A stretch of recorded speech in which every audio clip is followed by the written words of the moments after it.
Today, the Battlefield 2042 gameplay trailer was released. It's all real gameplay with lots of details and things to cover.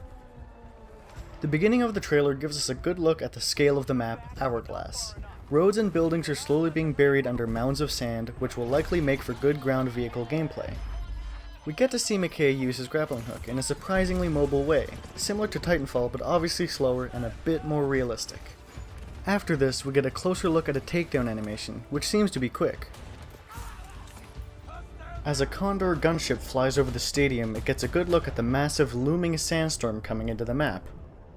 We then see an Abrams called into battle, brought down by a parachute and jet system. This is how vehicles are used in the new Battlefield, no longer spawning at a home base, but instead being called in during battle.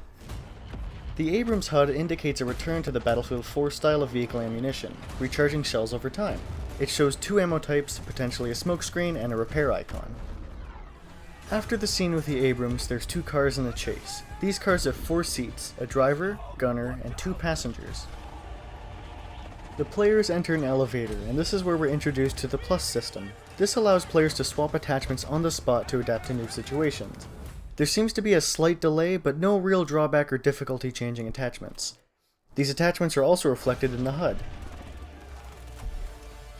After the player uses the Plus system, they use new zip lines to cross over to another building, where they engage enemies in a gunfight. As this happens, a new vehicle attacks from above. This seems to be the Hind, modernized and turned into more of a gunship type helicopter, likely the Russian equivalent to the MV-38 Condor. Once the player jumps off the building, they start to use their wingsuit. This sets their perspective to third person. The wingsuit is highly effective as they begin to climb quickly with it. Now that I've covered the basic trailer details, I'll take a closer look at some of the content and features that are less easy to spot. This is a look at sectors within capture points. This is how capture and conquest objectives work, by capturing smaller sectioned objectives within. Also, the HUD shows the exact amount of friendly and enemy soldiers within the sector.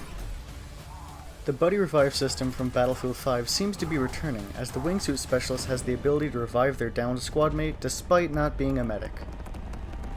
The trailer has made it much easier to identify weapons and their new names. This includes the PBX-9, which looks like an APC-9, the Vector, now known as the K-30, the MCX Spear, which is called the M5A3, the Glock, called the G57, a bolt-action rifle called the TG-24, potentially an HK-416, the AK-12, now being called the AK-24, and a revolver called the M44 with a long-range scope attached.